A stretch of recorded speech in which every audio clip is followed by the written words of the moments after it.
Okay, so in this video, I'm gonna show you how we can add payment method on our Facebook and Instagram Business Manager to run campaign on Facebook and Instagram. Okay, so first of all, we need to log into our Facebook profile using our own credentials. Like I already logged into my Facebook profile, so everything is good to go.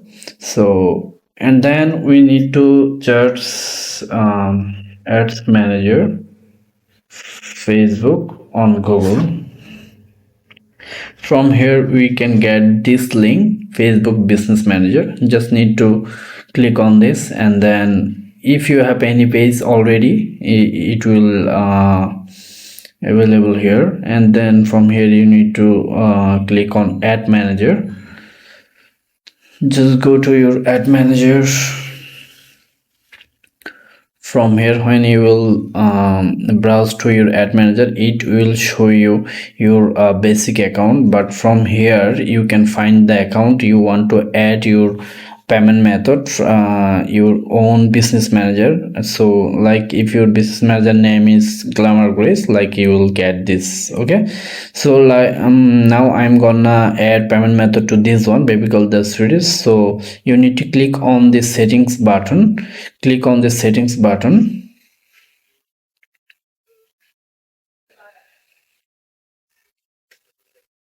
From here you need to come to your ad accounts. So your ad accounts already created, you need to come here, and from this drop down menu just find the view payment methods. Click on this,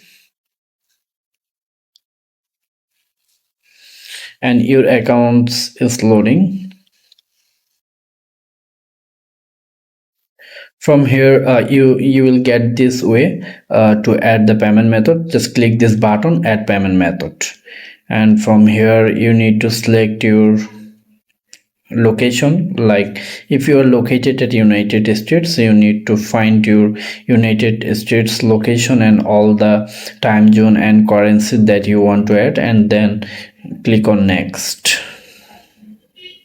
From here, just remember that you need to put all the legal business name and your billing address, and this billing address should be matched with your card's billing address. If those address is not same, then Facebook will not able to charge from your card, or your bank or your card company cannot process the transaction. So that's why you need to put the correct address, billing address, which is according to your card billing address, so that both address match. Okay, and then after adding this, just click on save. After saving this, you need to come here, you need to add your card details. Click on card and then add all the card information here, and then save. Then you will good to go. So that's all for today, and thanks for watching. And if you have any questions or anything, you can let me know. Thank you.